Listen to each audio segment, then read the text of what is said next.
Mira, Rahel. Yeah. Know about about the so-called blast, cylinder blast. I have been in contact with him, with Shubham, to get to know more about the case. And from what I have gathered is that there was a dowry demand which they couldn't fulfill. It was for 20 lakhs. They were able to give only 12 lakhs. Plus, they have given everything that a girl is given at the time of marriage: gold, jewelry, whatever, furniture, everything. Yet they were not happy. They were complaining about a mixer and a machine, sewing machine. And both those were not, they were given, but they had not seen them. They were somewhere else, hidden by somebody. So, anyway, the whole thing smacks. One is the husband is in the house, the wife is pregnant, and when the wife is pregnant, it's your duty, bounden duty, to ensure that there is safety in the house. How could there be a blast when you are there? And how could you allow the death of two women plus your unborn child? Three people have died in this. So, what blast was it? It was not a cylinder blast. From the circumstantial evidence, it doesn't look like a cylinder blast. I say that the police should have gone there, treated this as a murder.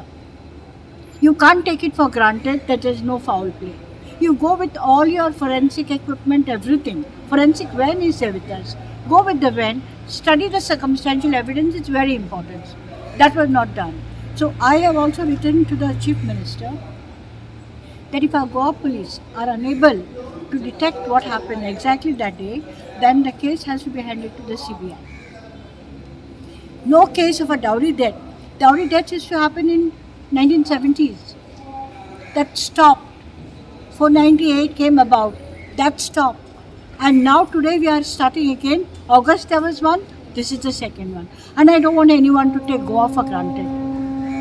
They want to end stories here. That should not be tolerated at all. As it is, we are getting a bad name for everything. And this kind of thing shouldn't be allowed. I've also written to the SDM for a proper inquiry. And to expose those who have killed. I also suspect Anurag. All evidence points a finger at him. Where is he present, madam? Any idea about or the police have grilled him? Anything on that? Whether police have grilled Anurag as of now? Any information that you got? Doesn't appear. Nothing has come in the papers. So how do we know? It's you who speak to us. When you tell us something, then we come to know. I have not come to know anything. I don't think it's even brought to the police station. so the police is not helping you. I won't say that. I feel that in time they realized that it was not a cylinder blast. So now it is their duty to find out who left that valve, who opened that valve, why was the pipe loose, cylinder उसके ऊपर क्यों रखा हुआ है? and why was the cylinder on top. Too many You get it? unanswered questions, right? Too many unanswered questions in the Exactly, that's why I say the finger of doubt points at him. There's no one else involved. Yeah, mother-in-law was harassing, but mother-in-law was far away. Why should you listen? You are an officer of the Navy. How can you listen to your mother and put an end to your wife and the mother of the wife? Okay. Good. Thank you. Shubham ji, आज आप यहाँ पर police station में आए हैं अपना complain लेके।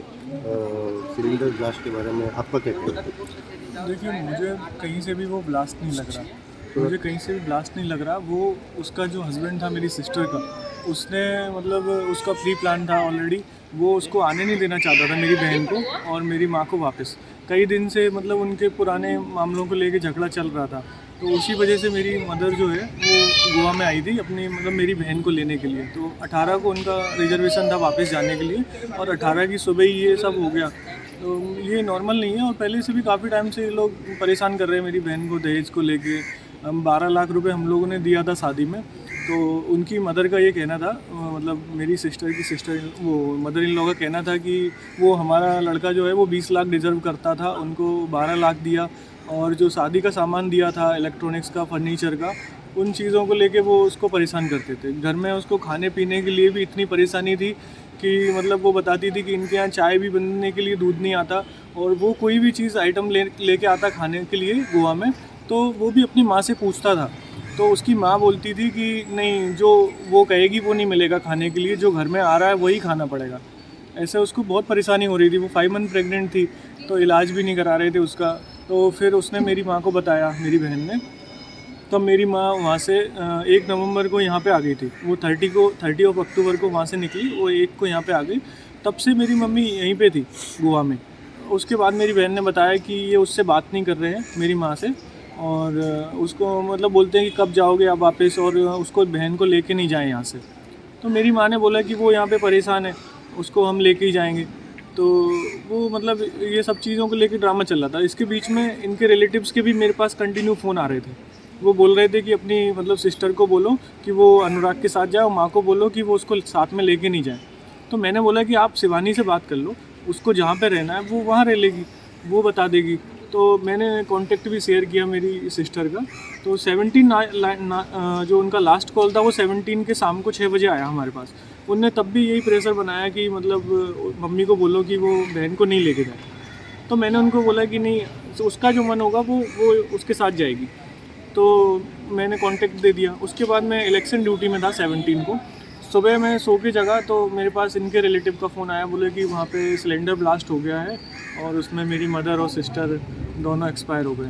तो मेरे दिमाग में सबसे पहले यही आया कि 18 को उनको निकलना था यहाँ से, और 18 की सुबह ये सब कैसे हो गया अचानक। ये एक्सीडेंट तो ऐसे नहीं होगा कि उसी दिन होना है, और दोनों की दोनों स्पॉट पे डेथ हो गई। दूसरा सिलेंडर ब्लास्ट बताया था, तो सिलेंडर ब्लास्ट जैसा भी वहाँ पे कुछ नहीं था। मैं 18 को ही रात को 12 बजे आ गया था वहाँ पे। तो मैं अगले दिन 19 को मैं फ़्लैट पे गया। फ़्लैट पे मैंने जब देखा तो वहाँ पे ना तो सिलेंडर में कोई ब्लास्ट था, रेगुलेटर जो था वो भी ठीक था, और जो उसका पाइप था गैस का वो बिल्कुल थोड़ा सा माइन्यूटली बिल्कुल उसमें लगा हुआ था, केवल नाम के लिए। तो मैंने फिर वहाँ पे पड़ोसियों से भी बात की। वो बोले कि अनुराग वहाँ पे ही बैठा हुआ था, उनके साथ भी गया था, और उसने बोला था कि CPR दो। नेबर्स ने भी बोला कि आप CPR दे दो उसको, मतलब हेल्प करने की कोशिश करो, शायद उसमें थोड़ी बहुत जान हो। तो उसने ऐसा कुछ नहीं किया। 9:30 बजे तक एम्बुलेंस और पुलिस और फायर वाले पहुँचे वहाँ पे, तब तक 1 घंटा हो चुका था। अगर वो कोशिश करता अनुराग, तो हो सकता है कि उसमें थोड़ी बहुत जान होती, तो वो उसको बचाने की कोशिश, लेकिन उसने कोई कोशिश नहीं की। वो किसी की मदद मांग सकता था हॉस्पिटल ले जाने के लिए, उसने कोई हेल्प नहीं की।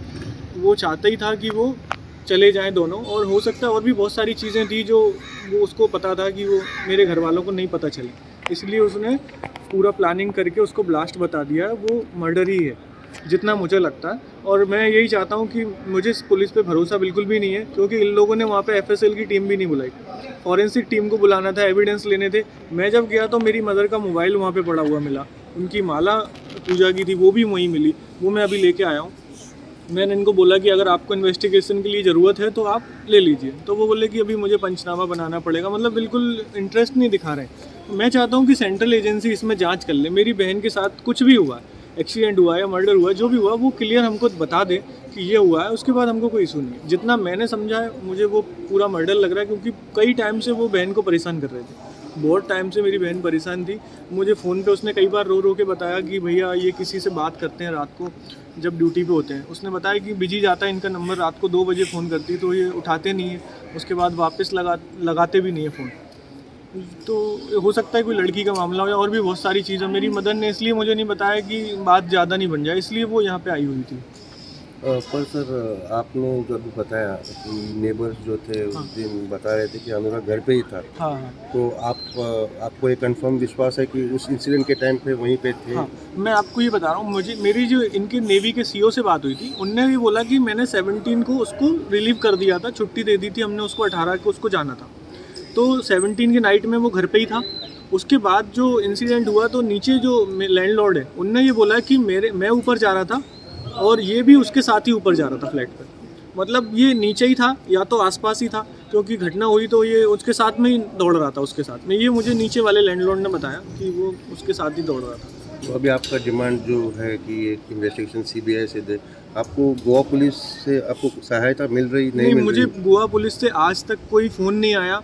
उनने अभी जब मैं कल यहाँ पे आ गया तब मेरे पास एक लेटर वहाँ मेरे घर पे पहुँचा है, वो मुझे बुलाने के लिए, स्टेटमेंट के लिए समन पहुँचाया था इनने। उसके अलावा इनने कोई मुझसे ये नहीं पूछा कि क्या हुआ है, कैसे हुआ है आपको, मतलब कुछ भी इनने जानकारी लेने की कोशिश नहीं की कि कैसे आपको लग रहा है कि ये मर्डर है, कुछ भी उनने आज तक मुझे किसी ने कोई बातचीत नहीं की कि आप क्या कहना चाहते हैं। सर आपके डैडी ने पिताजी ने सीएम को लेटर लिखा था, हाँ। उसका क्या हो गया सर? उसका वो हमने बाई पोस्ट भी कर दिया था और मतलब जो ऑनलाइन डिजिटली भी हमने उनको करवा दिया था, तो लेटर उनके पास पहुंच गया होगा सीएम के पास। और मेरे फादर और मैं हम 2 लोग ही घर में रह गए, तो मैंने बता दिया था कि मैं ही आ पाऊँगा, हम 2 लोग हैं तो अब दोनों तो नहीं आ सकते। मेरी सिस्टर का और अनुराग का, मेरी मदर जो है वो बाई टिकट या जो भी था उनके साथ में आने वाली थी। उनने ऐसा बताया था मुझे कि 18 को वो निकलेंगी, लेकिन जी सुबह 8:30 बजे 9 बजे ऐसा हो गया। तो वो आपने आपके कंप्लेंट जो देने वाले हैं ना आज, उसमें किसको नेम किया है? Who have you named as the main accused in that matter? Accused तो जो मैंने नेम किया है वो अनुराग ही है। अनुराग और उसकी मदर जो है वो उसको डाउरी के लिए परेशान कर रही थी, बट जो मर्डर है वो उसके कहने पे, अनुराग की मदर के कहने पे अनुराग ने प्लान करके किया, क्योंकि वो अपनी माँ की सारी बातें मानता था। वो मेरी बहन ने बताया ना पहले भी कई बार कि वो फ़ोन करता था उसको, खाने की चीज़ों के लिए भी वो उसको पूछता था कि लाना है या नहीं लाना। तो ये भी सारी सजेशन जो हैं उसकी माँ ने ही उसको दिए, जितना मुझे लगता है। You thinking it is a foul play? हाँ,